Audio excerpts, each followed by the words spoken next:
our next speaker is Tengyu and he will talk about reinforcement learning. Okay. Thanks for coming. Thanks for the introduction. So this is a joint work with a bunch of students, Nick Landolfi, Yuping Luo, Gary Thomas, Huazhe Xu, from Stanford, Princeton, Berkeley, and with Trevor Darrow and Yuandong Tian. I guess the senior people, they are more famous, so I saved the space for the students for the pictures. Okay, and I'm Tony Ma from Stanford. So I guess this line of research, starts with the kind of concern of sample efficiency. At least for me, it starts from the sample efficiency concern about RL. So I guess you probably have heard of all the successful applications of RL to, for example, learning ghosts, learning robotic arms, and probably not that successful applications of learning self-driving cars. I guess the kind of the fundamental idea, I guess, of RL in some sense is trials and errors. So in some sense, the kind of like pretty much all RL algorithms have this kind of two steps. First you try some current strategy and collect some feedbacks, and then you use the feedbacks to improve the strategy. And you repeat this, the first step, and so on and so forth. So I guess the question is how many times we have to try this strategy and collect feedbacks. And for goals, we know that if we use millions of games to try, so then we can learn the goal. And this sounds fun because all of these trials are in computers, and you have enough machines like DeepMind or Google. So then we are happy, and we just have to wait for probably a few weeks, or maybe even less than that. And if you think about millions of games, probably it's kind of not that crazy, because probably if you think about human being playing Go's in the history, probably we learn how to play Go from millions of games. And however, if we talk about learning robotic arms, robotics or self-driving cars with trials, then it's a little bit more kind of questionable with millions of trials, because there are kind of physical constraints. Maybe after a million of trials, your robotic arm already kind of like wear out, or it takes so long time because you cannot speed up this by just having more GPU compute. So I guess the main question we are considering here is that how do we reduce the amount of trials, the amount of samples for reinforcement learning. I guess I'm going to talk about a few ideas that try to kind of like reduce the amount of samples. So model-based reinforcement learning, I'm going to define what it is, and imitation learning from expert demonstrations, and multitask or lifelong continuous reinforcement learning. And I guess just for completeness, let me also mention other kind of ideas that I'm aware of that can be potentially used to reduce the number of trials in RL. For example, hierarchical RL. These are ideas that can kind of use the structure of the policy, the hierarchical structure of the policy, to reduce the sample complexity. Or maybe if your trials are much safer, then you can allow to have much more trials. So I guess those kind of points in blue are what I'm going to talk about. So I'm going to start with some kind of background terminologies, just in case some of you are not very familiar with reinforcement learning. This is just one slide. If you're experts, bear with me for one slide. I guess I'm mostly just going to define reinforcement learning in a continuous state space and with deterministic dynamics and deterministic policy. So this is the setting we are interested in. So I guess one of the features of reinforcement learning is that there is a time factor there. So this is about sequential decision making. So we have to make actions, decide actions over time. So there's a time component. So t is from 0 to capital T, and often we think of capital T as approximately infinite. So sometimes we just have an infinite horizon. There's this notion of state and action. A state in our case is a high-dimensional vector in RD, and the action is also a high-dimensional vector in RK. And I guess for robotic applications, you can think of the state as the physical states, for example, the location of arm, the velocity of arms, and other kind of physical states. And the action could be the desired movement for different kind of joints of the arms. And there's an unknown dynamics, or sometimes we call it environment, M star. So this environment or dynamics is describing what will happen in the future. So it takes in two arguments, st, the current state, and at, the current action. and it will return the next state as t plus 1. And often this is considered to be unknown because we don't really know how to exactly model, for example, what the robotic arm is going to do. So, and there's a notion of trajectory. So here I have one trajectory. So basically, we just apply a sequence of actions to the states, and we get a sequence of states. So often, at least for this talk, we consider that the initial state is drawn from some distribution d sub s0, and then we apply a sequence of actions. And each time, apply action A0, and you apply the unknown dynamics, and you can observe S1, and then applying action A1, and we observe S2, so on and so forth. There's this notion of policy. This is something we want to learn. We want to know how to control the system to get into a desired state. So policy is a function that maps the state to the actions. So in this case, if you apply some policy from starting point S0, then basically, at the first step, we are going to apply pi of S0. This is the action we compute from S0, and then we got S1, and then we apply pi of S1, we got S2, and so on and so forth. So I guess another important thing about reinforcement learning is the reward. This is something, this is the real thing that kind of help us to learn. So the definition of reward is just a function that maps the current state and action to a real number. So so basically, you just have a thumb up, thumb down, pretty much at every step. And what we really care about is that the total expected payoff of a policy. So so we start from some random state S0, drawn from the distribution of S0 d sub S0, and look at the total expected payoff in the future. We can take a sum over t steps or sum over infinite number of steps. The exact details probably don't matter for this talk, and I'm going to define the value of the total expected total payoff to be v pi here. So v pi is a real number, is the expectation of the total payoff of running the policy. So here all the actions are actually the corresponding output of the policy on the corresponding state. All right, so this is just a very short introduction of reinforcement learning and definition of notations. So let me move on to the main idea of model-based reinforcement learning. So I guess there's no kind of like a unique or like a rigorous definition of model-based reinforcement learning. Roughly speaking, you can consider something as model-based if you learn the dynamics M star somewhat explicitly. So I guess a standard model-based reinforcement learning algorithm look like this. So we repeat, between several steps. We alternate, several steps. So the first step is that we sample some trajectories from the real environment M star.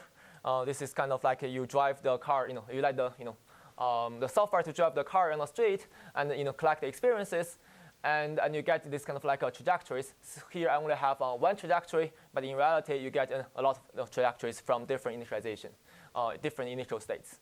So we get all of these trajectories, and then we learn a dynamical model or dynamics using existing trajectories. And the way to learn it is that we pretty much just fit a model. For example, the model is parameterized by network. So we just want to find a model M such that this model will predict the correct next state given the current state and action. So here the sum is over all the possible steps and also all the possible trajectories, which I'm not writing explicitly here. So and often people use L2 norm square as the loss function. I'll discuss whether this is the right loss function in a moment. So and the third step is that given we have such a learned dynamics M, we are going to find a good policy for the learned dynamics M.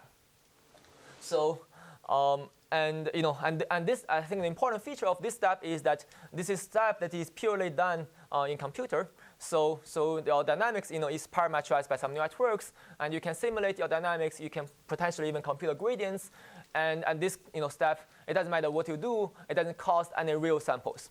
So you don't have to collect real samples, and for our purpose, we just want to minimize the number of real samples from the real environment we want to use. So this step doesn't count towards any cost.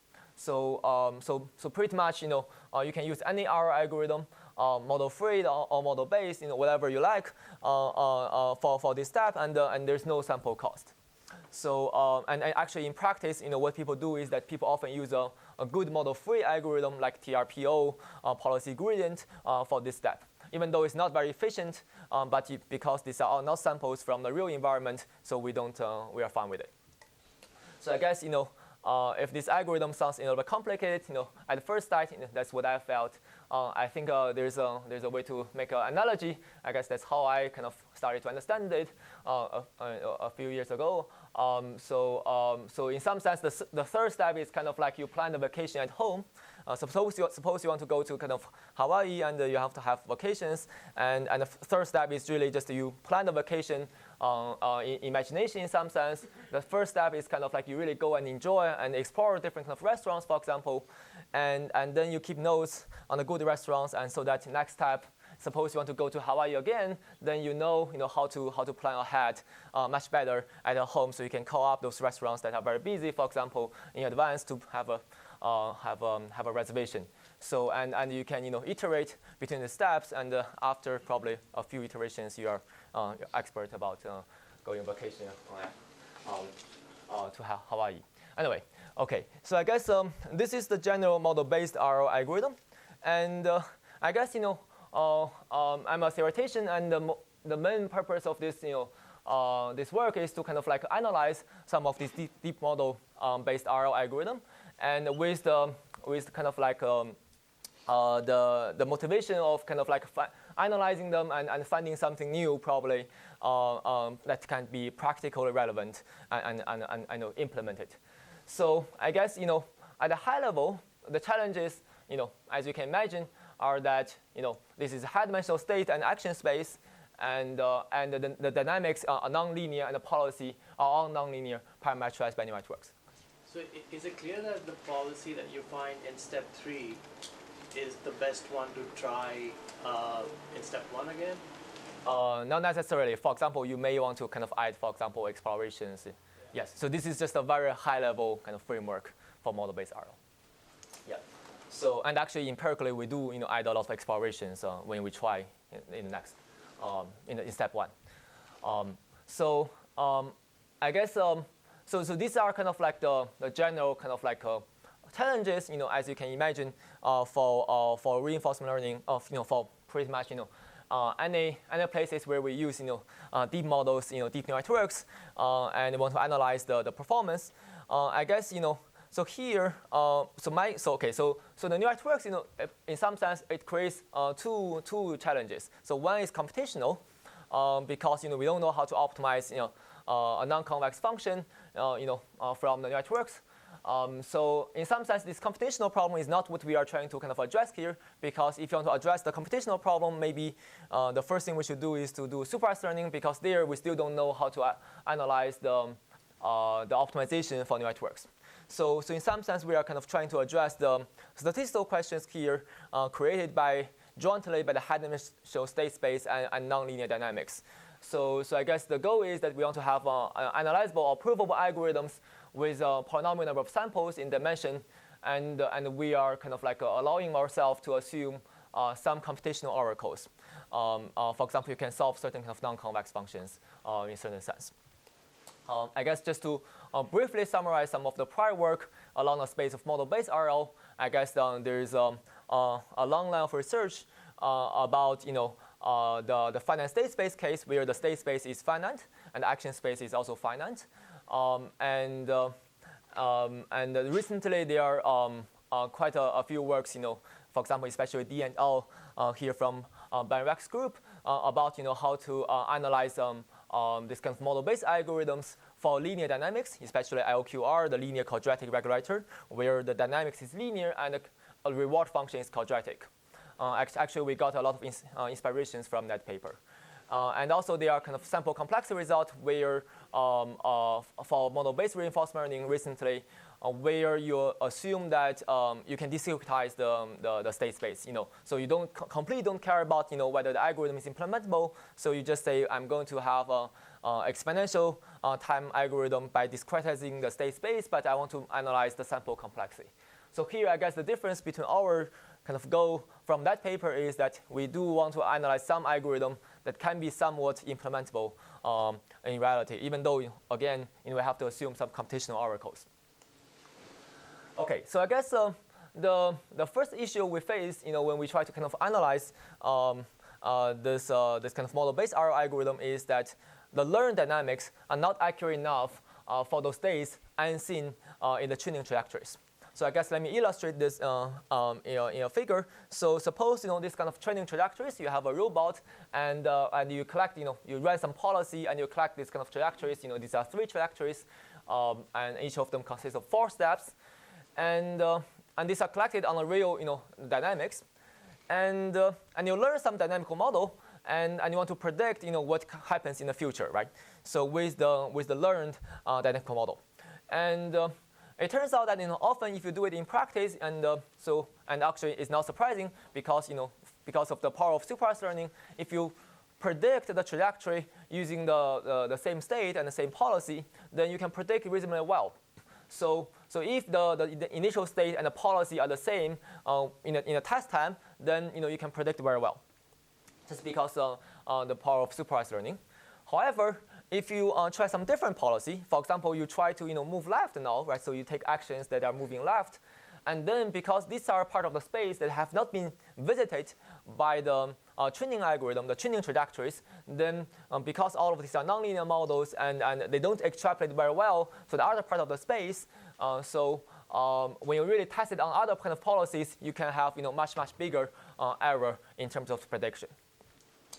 So in some sense, this is kind of like a known issue about exploitation and exploration. So you have to kind of explore in some sense, do some kind of exploitation in some sense, in the sense that we should try to go to places that a dynamic is kind of certain. So we want to go to those places where we have visited, so that we know what happens in the future.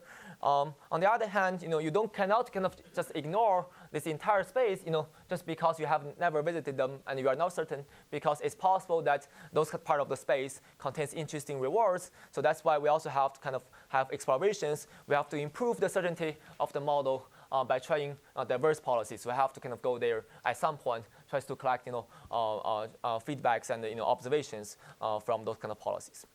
So I guess a classical idea to deal with this optimism in the face of uncertainty, it's called optimism in the face of uncertainty. So the idea is that you can sample trajectories from so this is kind of like again an iterative algorithm, a kind of a meta algorithm. So the first step is still the same. So we sample trajectories from real dynamics using the current policy. And then in the second step, we are going to optimize the policy and the dynamics in a joint way, in the sense that we optimize this, V pi m. So I haven't given a definition of this. So V pi m, as you can imagine, it's used to denote that it's used to denote the payoff of the policy pi on a learned dynamics m. So we optimize the virtual payoff, on a virtual model, over both the policy and dynamics, with the constraint that the dynamics has to be consistent with the existing trajectories you have seen. So actually a lot of existing model-based RL algorithm in the discrete state space follows this kind of like meta algorithm. So this, in some sense, this kind of like a optimism in the face of uncertainty allows us to explore a policy if it is good for some reasonable dynamics, right? So you try some policy as long as this policy is good and a certain model, and as long as this model is optimistically consistent with all the existing trajectories, then you consider this model is a good choice, is a potential choice, and if the policy gives you very good reward on that dynamics, and you consider it's a good policy. So you try that policy in the next stage by collecting more trajectories. Can you just explain a little bit what do you mean by M is consistent with the existing trajectories? Yes. So I guess for discrete state space, this is really just means that you have a confidence interval for the parameters of that. Actually, that's the that's the next two questions. For discrete space, to answer a question, this is just a confidence interval for the parameters, And for us, for linear models, you can do the same thing. It's an ellipsoid. But for nonlinear models, we don't really know how to really express that. So express the constraint here. Because if you do confidence intervals for the parameter space, it doesn't really make sense. There's a lot of permutation invariants, and even modulo that, there are probably still other environments, and anyway, it's very hard to build the confidence interval. So, and another kind of like almost the same question, is how do we even measure the consistency? Even you can build the confidence interval, you have some kind of ways to measure the consistency, but you need to have some ways to measure the consistency. Or in other words, this relates to the question, how do we measure the errors of the learned dynamics? And I'd like to argue that to measure this is kind of tricky, because even the same prediction loss, if you say use L2 loss, could mean very differently for different states and different actions. So here is an example. So you have this very beautiful view here, and suppose a robot is standing on the top of the mountain, and suppose the robot is trying to decide whether it should go left and go right. Right. So there are two possible actions, going left and going right. And we are doing model-based RL, so basically the robot is kind of imagining what will happen in the future using its own dynamical model in its head. So basically what happens is that for the action to the left, for the right action, you have to be very, very accurate about your prediction, because if you make any error, you are kind of risking to kind of fall off the cliff. Right, so but for the action to the left, the prediction could be much less sensitive. You can be much less sensitive about the prediction error, because it doesn't really matter what exactly you predict. It's still kind of safe, and the reward probably are very, very similar. So I guess in some sense, they're saying that the ideal prediction loss should depends on a particular state and probably a particular action, and maybe also depends on the particular directions of the state you want to predict, right? So here, in this directions, you should be more sensitive, and the other directions, you could be less sensitive. So when you talk about analysis, are you interested in regular regret-based analysis, or you're interested in the performance after k step of this procedure? Which one are you? So I think I'm more interested in the second one, even though the first one is also an interesting thing to pursue. So for us, we just say we have a batch setting. You can have n samples, and whether you can have a guarantee after using n samples from the real environment. So following the previous question, so if we are in the finite state, finite action scenario, then the procedure is going to be like UCRL analysis if we are interested in the regret. Is that correct? Right? Yes.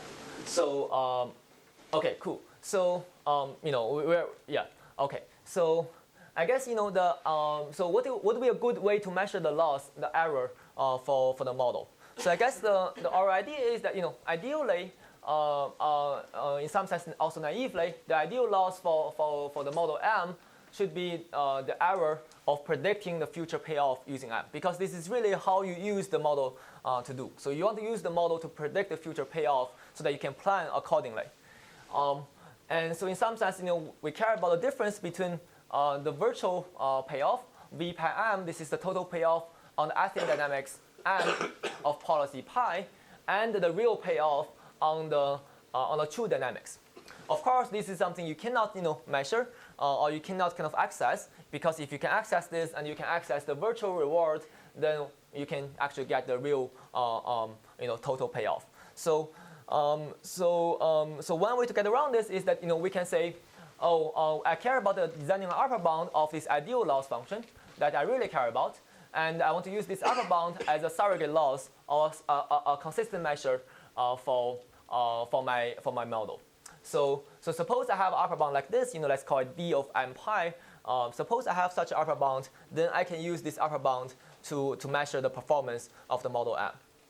Of course, I want the upper bound to be as tight as possible. And if I have such an upper bound, I can say a dynamic M has low loss, or in other words, it's consistent with the existing trajectories, existing data, if M can predict a reward with some kind of like of the real reward with some error upper bound like dm pi, and we want upper bound to be as small as possible. So So in some sense, this is a consistent score, a consistent measure with only a scalar, right? So this is the only thing that you care about as a consistent measure. And going back to the kind of like the optimism in the face of uncertainty framework, so just M is consistent with existing trajectories, we can translate to just saying the upper bound of this discrepancy measure between the real reward and real total payoff and the virtual total payoff is less than absolute. So what is the policy pi that you use here? So policy pi is a variable here in my optimization.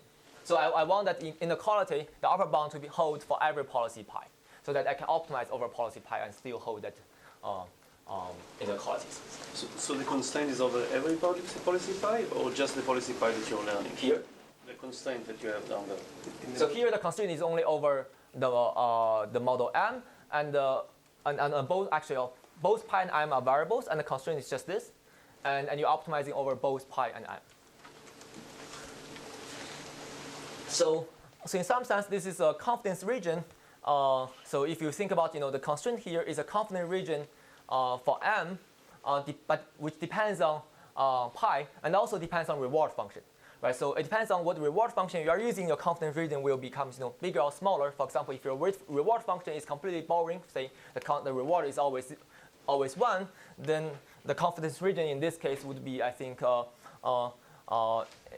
infinite, because the upper bound is always 0, so you don't have any constraint actually.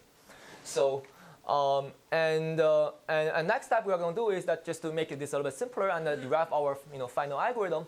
So we're going to absorb this constraint into the objective, just because they are actually talking about the same thing. They are all on the scale of the reward, and actually this is actually explicit about the difference between the reward of the real reward and the virtual reward.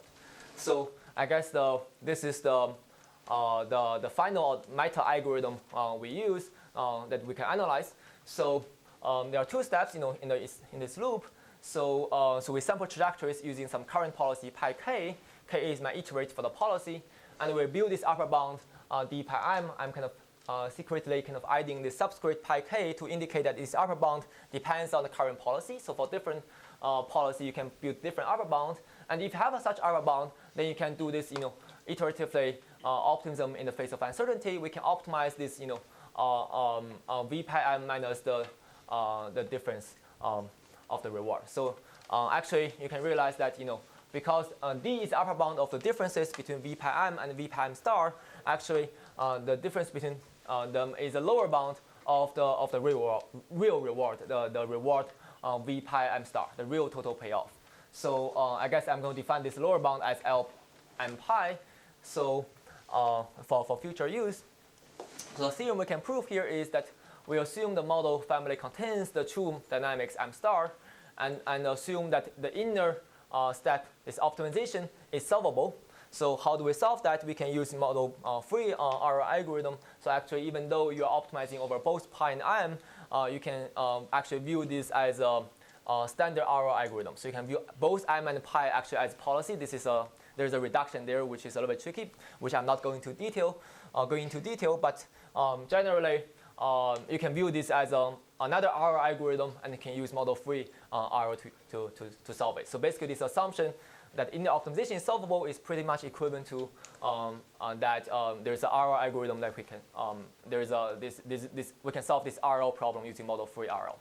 And if I have all of these assumptions, then we can show that this algorithm will have monotone increase performance. So the real total payoff v pi k m star is gonna increase monotonically, and the final reward will converge to a local maximum of the real total payoff.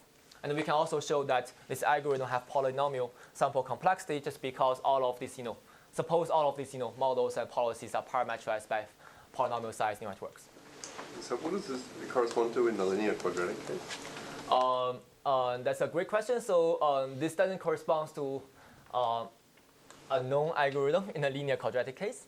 So so we thought about this a little bit.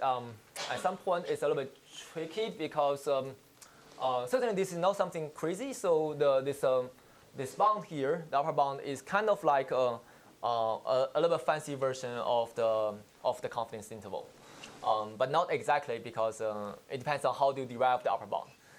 So I was thinking about using this for linear quadratic regulator to get something better. That's something we couldn't get. And the LQR is a little bit tricky because there's a blowing up issue. So actually, like if you don't do it, so it's very easy to kind of like make it blow up because if you use the wrong policy. So it's a little tricky. Actually, sometimes nonlinear models is better than LQR in that sense because nonlinear models you can assume that you never blow up, for example. Sorry, can you go back to the definition of this error? Is it a pointwise error or this one? Yeah. So you had it in previous slides. It's a scalar. So yes. So I didn't put the quantifier here. So we want it to be true for every policy pi. So this V is the performance of policy integrator. Basically, is that the initial state. Yes. So I kind of like yes. This might be confusing. So this is not a value function. This is the expected value function, expected over random initial states. I'm kind of like abusing the notation a little bit here. Is this reduction where you use the deterministic dynamics? So I think the general framework doesn't use the deterministic dynamics, but to get the upper bound, I think we only know how to do it.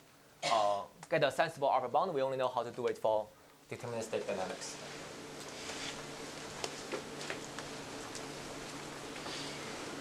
All right, so I guess just to have a very kind of toy illustration of this algorithm, so we have this real total payoff. This is a function of pi. And we are building this kind of like iterative lower bound for this real total payoff. And you are maximizing the lower bound, actually maximizing the choice over the choice of the lower bound and also over the policy together. In the previous slide, the theorem is true for a single distribution over S0. When you fix the distribution of S0, right? Yeah. Do you have a way to optimize over the way you choose this S0? Yeah, so this sort of view allows you to search in the space. You could choose the wrong S0. And this gives you some very uninteresting part of it. Yes, so I guess the short answer is that we are considering the situation where the S0 is given to you. So you can sample from the initial distribution. I haven't thought too much about what if it is not given. We can chat offline probably. So I guess okay, I don't have much time. So I guess just to okay. So I have told you that this is the key thing that we are looking for, right? So we want to have an upper bound for the differences between the total payoffs of the virtual payoff and real payoff. And how do we have upper bound? If we have upper bound, we have the algorithm and the convergence. And so here is an attempt to get an upper bound. So this upper bound is, let me kind of parse it for you. So I guess on the right-hand side, we have expectation. And let's first see what's inside the expectation. So first of all, I'm kind of introducing this value function now. So by abusing the notation a little bit, if I have v pi m and if I treat it as a function, it's a function of state S. So this is the total payoff of the policy on the dynamics M starting from state S. So this is the standard value function. And the notation v pi m I used before is the expected value over the initial distribution. So with this value function, so in some sense, this value function, of course, is a central object in reinforcement learning. So the idea is that this is a function that describes how good your state is, right? So if the value function is high, that means that you should go to that state, and the state is kind of like good, and otherwise the state is not worth validating. And here, what's inside expectation is really, I guess, S prime is okay, maybe let me also explain what SA and S prime mean. So SA, S prime is a shorthand for ST, AT, and ST plus 1. So ST and AT are the inputs of the dynamical model. ST plus 1 is the next state you see as the output of the dynamical model. So here, in some sense, this what's inside the expectation is evaluation, is a metric for evaluating how good the model M is. So basically, you look at what MSA is. This is what you predict as the next state, and you look at what the real next state is as prime, and you measure their difference by the difference between the corresponding value functions at these two states. Right. So if this value functions, for example, is identity, then you're gonna have just the raw difference between these two states. But actually, we are not measuring the raw difference between them. We are measuring the difference between the value functions of them. So ST has the distribution that you see when you start at S0 and follow M star, pi and M star? Yes. Yes. So this means that you get this kind of like a tuple by using policy pi starting from S0 and on the M star, on the real dynamics. So that's why here I'm saying that the problem with this is that this is a good upper bound. This is a proved upper bound. The proof is pretty simple. It's just a telescoping sum. But the issue is that it requires samples from the environment M star, the real environment, to estimate the loss. So if you do this, and for every pi you have to do it again. So if you do this, then you lose the point because even just to optimize over this bound, this upper bound, you have to resample from the real environment. So here is an improved dilemma that can that tries to solve this issue. So what we do here is that we say, suppose there's a reference policy. This is actually the previous policy that you are using. So suppose there's a reference policy, and now you can change this expectation, the distribution for this expectation to be the states from the reference policy and M star. So and if this is the case, and of course we have to restrict our policy now, so pi is somewhat close to the reference pi. We cannot move too far away. And now we can define this as the upper bound. So it's an upper bound for those that depends on the reference policy, and also the upper bound only hold for policy pi that is close to pi ref. So, but the good thing is that now the upper bound can be reused if pi doesn't change too much. So you can restrict how much the pi is changing and reusing this upper bound. So, and also another point here is that we can reproduce the upper bound. We can recover the norm-based loss from this upper bound as even looser upper bound if you believe that the value function v pi m is Lipschitz with respect to some norm, right? So if v pi m is Lipschitz, then we can see that this was inside expectation is bounded by the raw distance between MSA and S prime, and this recovers the norm-based loss function. So here you don't know what MS star is, right? In the second expectation. Here, so this is what you sample from. So this corresponds to the step where you sample trajectories from the real environment. But you don't want to do it many times, so that's why you don't want to use all the different policies to sample. So you want to use a fixed policy in some sense at each iteration. So I guess one interesting point here is that if you believe in this, then there's no square here in the loss function. So you only have the, for example, if this is norm is L2, then you only have L2 norm instead of L2 norm square. And this is actually very helpful empirically. So what's your notion of closeness in the policy space? You say close to pi. Yes. So that means KL divergence. Yes. Excuse me, but your improved lemma could have been a square loss, right? If you go back one slide. All theorems also apply if it's a square, if you square everything. So you have squared here? Yeah. No, I squared left side, square right side too. But but if you square, because you said you're just using a telescoping sum there, right? Yes, but I guess if expectation of, either you don't have the right inequality or you have a loose bound, I guess.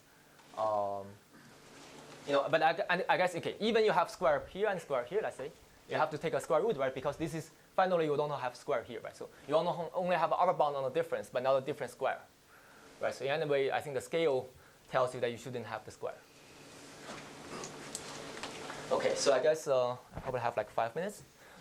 So I guess it sounds like I have to skip most of the second part of the talk. So, but let me kind of finish this one. I guess.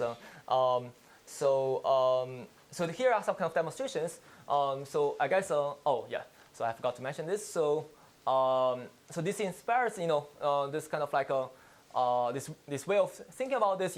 One kind of like inspiration comes from not using square, and so there are some other inspirations. For example, we use stochastic mean descent to optimize our objective, but we kind of like ignore the optimism.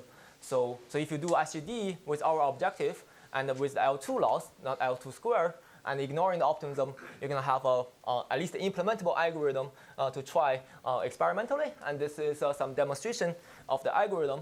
So I guess what I show on the left-hand side, so first of all, the real environment here is the Mojoko environment. So because we don't want to deal with the robots, with all of this, at least my lab doesn't have a robot, and this is the simplest way to run experiments. So the real environment is the Mojoko, and the simulated environment is the neural network, right? So we use neural network to learn the Mojoko environment and to see how many samples we need to learn that environment. And on the left-hand side, this is what the learn dynamics predicts. And at iteration 10, so we have this iteration number. And you see the policy is not great, and it predicts that the robot will fall. And we can see that actually the prediction is not correct. Because in a real environment, of course, it's still false, but it falls in a different way. So the prediction is not correct. And at iteration 20, I guess the same thing. I guess the interesting thing here is that actually the prediction is not even physically valid because the food is under the ground, which is not physically valid. So, and of course, you can imagine that the real, in reality, it does something different. And just to fast forward, to iteration 210. So now we can show this together, and you can see actually the model is very good. The dynamics is very good in terms of predicting, and also the policy is very good in terms of succeeding the task. Okay, so I guess we have some kind of like quantitative, evaluations comparing with the benchmark tasks in Mojoko. There's all different kind of like environments. Humanoid is what I showed before, and other kind of environments. And we can outperform trial works when 1 million or fewer samples are permitted. And I guess this, I'm not sure whether you can see. So there is a black line here, which indicates the optimal. Actually, is a surrogate for the optimal reward. So this is the reward you can get with 10 million steps of model-free algorithms. And we can kind of like beat that in 1 million steps. Okay, so I guess I don't have any time, so I guess I will just quickly go through some of the other things very, very quickly. So I guess we have some follow-up on model-based multitask RL. So the idea is that you can solve multiple tasks, and then you can amortize the sample cost. So because you have many, many tasks, and they share the dynamics, so the sample cost can be amortized and even reduced.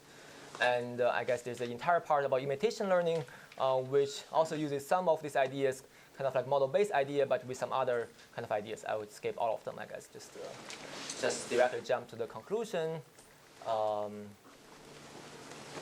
So I guess what we have discussed, was that we have convergence guarantees for meta model-based RL algorithm, and one of the key components is that we want to have a reward-aware loss function for the learning the dynamics.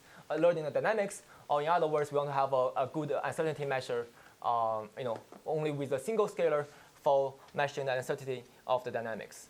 And we have a much simplified instantiation of the meta algorithm called SLBO, which seems to work pretty well in practice. I guess what I haven't talked about was model-based multitask RL and some imitation learning on learning self-correctable policies while learning certain kind of value functions. So I guess just a quick list of open questions. I guess they are this is empirically. I think the fascinating part of this kind of like research is that empirically a lot of these ideas don't work that well in practice, and they're moved to improve both from the theoretical side and also the empirical side. For example, how do we empirically leverage the optimism in model-based RL? So our theoretical algorithm, use optimism, but actually empirically we don't find it to be very useful. It doesn't hurt that much, but it doesn't seem to be useful. And how do we customize our algorithm for particular environments? So this upper bound, we have a generic design of upper bound, and we have a simplification based on the norms. But whether we can have something in between when you have kind of complicated environments which doesn't have Lipschitz value function, can we have some kind of reasonable upper bound in between that can be optimized?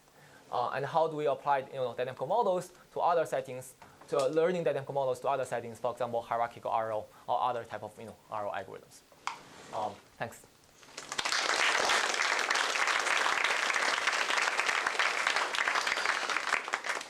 Questions?